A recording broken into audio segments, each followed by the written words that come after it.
Welcome. My name is Christy Trammell with the Three Rivers Area Chamber of Commerce. Today I'm here with Andrew George, who is a candidate for the St. Joseph County Commission. And I've given Andrew a few questions in advance that I'll review.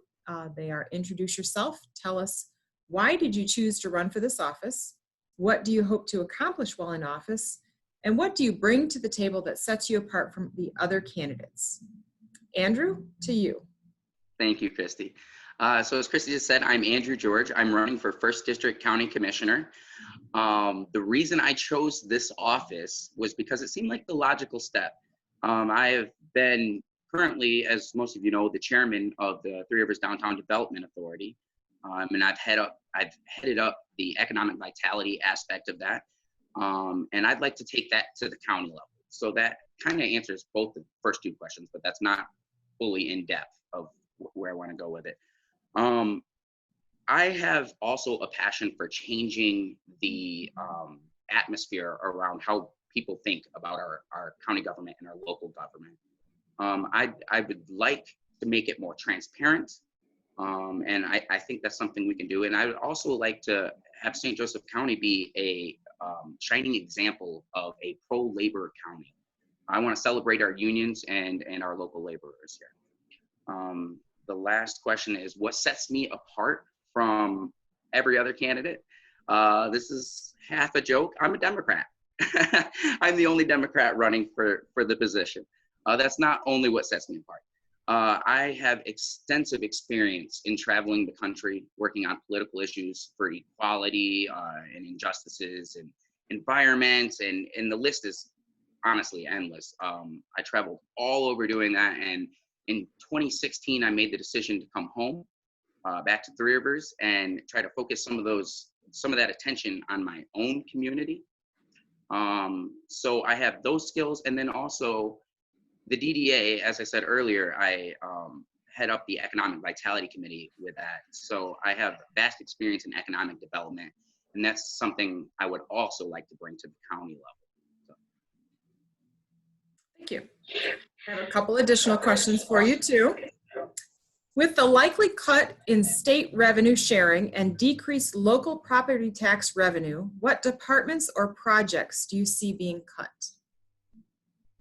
That is such a tough question, Christy. Which do I see being cut, as in like unforeseeably? Or like, I guess please ask the question one more time. So as a county commissioner, there will likely be a cut in state revenue sharing and decreased local property tax revenues. What departments or projects do you see being cut?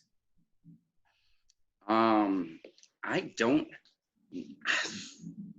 have an answer. That's a tough question, Christy.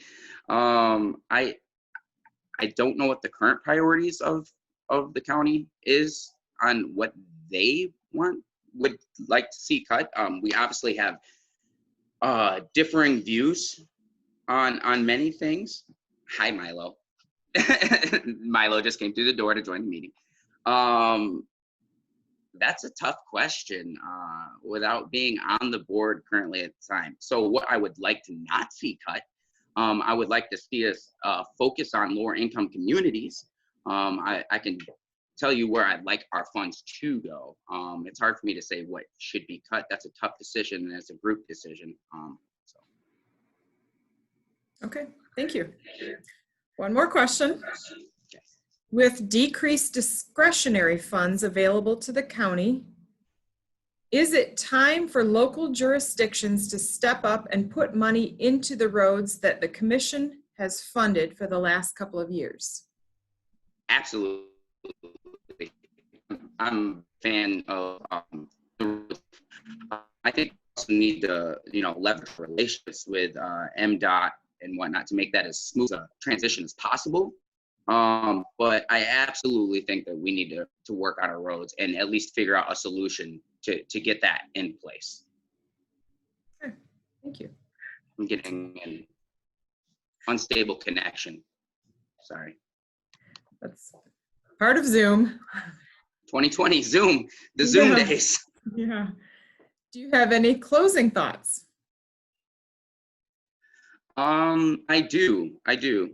As I said earlier, my main goal is to change the outlook of our local government, to be completely transparent.